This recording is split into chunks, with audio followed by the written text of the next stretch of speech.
Rahasia peri di Metropolis. Di tengah lampu kota yang menyala tanpa henti, seorang peri jatuh tepat di jendela seorang anak manusia. Metropolis selalu dipenuhi cahaya. Lampu neon tak pernah padam, gedung-gedung menjulang seperti penjaga raksasa, dan klakson kendaraan membentuk lagu malam yang tak pernah berhenti. Namun malam itu, ada sesuatu yang berbeda. Liora, gadis berusia 12 tahun yang gemar mengamati hal-hal kecil, sedang menatap keluar jendela apartemen lantai 9 tempat ia tinggal. Angin malam menyentuh wajahnya, dingin tapi lembut. Tiba-tiba, seberkas cahaya kecil melesat dari langit dan brak! Menabrak jendelanya. Liora terlonjak. Cahaya itu terjatuh di pot bunga lusuh miliknya. Dan saat Liora mendekatinya dengan hati-hati, cahaya itu bergerak.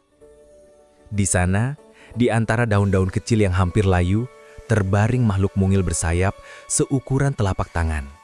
Jangan-jangan ini peri ya? Gumam Liora hampir tidak percaya. Makhluk itu membuka mata. Mata biru berkilau bagai pecahan bintang.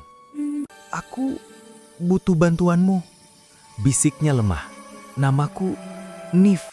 Dunia Liora berubah seketika. Nif, peri mungil dengan sayap retak dan cahaya redup, menjelaskan bahwa ia berasal dari dunia luminis, dunia para peri yang berada di balik tirai sihir Metropolis. "Dunia kami melemah karena kristal harmoni, sumber kekuatan kami retak." Liora mengernyit. "Kenapa retak?" "Karena kota ini," jawab Nif sambil memandang lampu-lampu neon di kejauhan. "Teknologi yang terus menyerap keseimbangan sihir. Dan seseorang atau sesuatu ingin memecahkannya sepenuhnya." Liora menelan ludah. Sesuatu? Bayangan hitam melintas di luar jendela. "Nif, di mana kau?" Nif pucat. "Umbra, dia menemukanku. Kita harus pergi." Untuk pertama kalinya dalam hidupnya, Liora menggenggam peri. Dan petualangan mereka pun dimulai. Mereka bersembunyi di taman kota yang sepi. Di bawah sinar lampu jalan, Nif membuka buku kecil bercahaya. "Itu peta?" tanya Liora. "Peta jalur energi sihir di Metropolis," jawab Nif. "Kristal harmoni disembunyikan di pusat kota, tapi kita harus melewati banyak gerbang sihir yang sudah mati." Liora melihat jalur bercahaya di peta, taman kota, perpustakaan tua, terowongan bawah tanah, hingga pusat energi. "Jadi, kita harus mengikuti jalur ini?" Nif mengangguk. Dan menghindari Umbra. Dia bisa muncul dari bayangan manapun. Liora menatap ke gelap pepohonan. Untuk pertama kalinya, gelap terasa hidup. Perjalanan pertama membawa mereka ke perpustakaan tertua di Metropolis. Bangunannya sepi dan penuh debu, seolah dunia telah melupakannya. "Nif, kamu yakin ini tempatnya?" "Kekuatan sihir dulu sangat kuat di sini," jawab Nif, sambil menelusuri rak buku. "Tapi sekarang tinggal sisa-sisanya." Buku-buku bergemerisik pelan, seperti berbisik.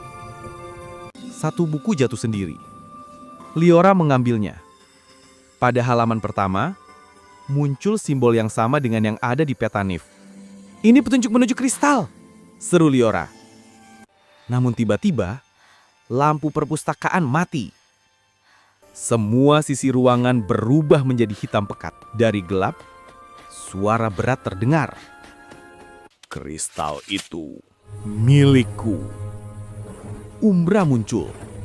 Tinggi, kurus, matanya merah menyala. Bayangannya memanjang seperti cairan hitam di lantai. "Lari Liora!" teriak Nif. Mereka berlari di antara rak-rak buku, sambil menghindari tangan-tangan bayangan yang mencoba meraih mereka. Di saat terakhir, Nif menyalakan cahaya sihir kecil untuk menerangi jalan keluar.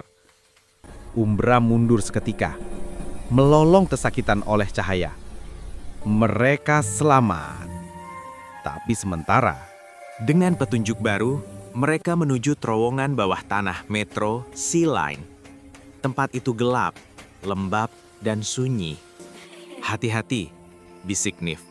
Umbra berkeliaran di tempat-tempat tanpa cahaya. Mereka menemukan gerbang sihir kuno, sebuah lingkaran besar di lantai terowongan yang dihiasi simbol-simbol bercahaya. Ketika Liora menyentuhnya, lingkaran itu aktif. Cahaya biru mengalir di sepanjang dinding, membentuk jalur menuju pusat energi kota. Ini dia, kata Liora, jalur terakhir sebelum kristal harmoni. Namun tepat saat mereka hendak melangkah, Umbra muncul dari bayangan dinding. Tidak ada tempat untuk bersembunyi sekarang. Liora dan Nif berlari naik ke menara pusat energi, bangunan raksasa yang mengatur listrik seluruh metropolis. Di puncaknya, mereka menemukan ruang inti energi. Dan di sana, mengambang di tengah ruangan, kristal harmoni. Retaknya besar, cahaya di dalamnya nyaris padam. Nif, apa yang harus kita lakukan? Kristal harus diseimbangkan dengan energi yang berasal dari hati manusia. Energi yang tulus. Umbra muncul, lebih besar dan kuat. Kristal itu milikku. Ia melompat, menyerang. Liora memeluk Nif untuk melindunginya. Aku takut, bisiknya. Nif menggeleng. Keberanian bukan berarti tidak takut. Keberanian adalah bergerak meski kau takut. Liora menguatkan diri. Ia mendekati kristal harmoni dan meletakkan tangannya di atas permukaannya. Ia memikirkan ibunya, ayahnya, kebaikan kecil yang sering ia lihat di kota, bunga yang ia rawat, dan sahabat baru yang ingin ia lindungi. Cahaya lembut keluar dari tangannya. Kristal bersinar. Lalu pecahan retaknya mulai menyatu kembali. Umbra menjerit kesakitan. Tubuhnya retak oleh cahaya. Tidak, cahaya manusia, mustahil. Dalam ledakan cahaya, Umbra menghilang. Ruangan kembali tenang.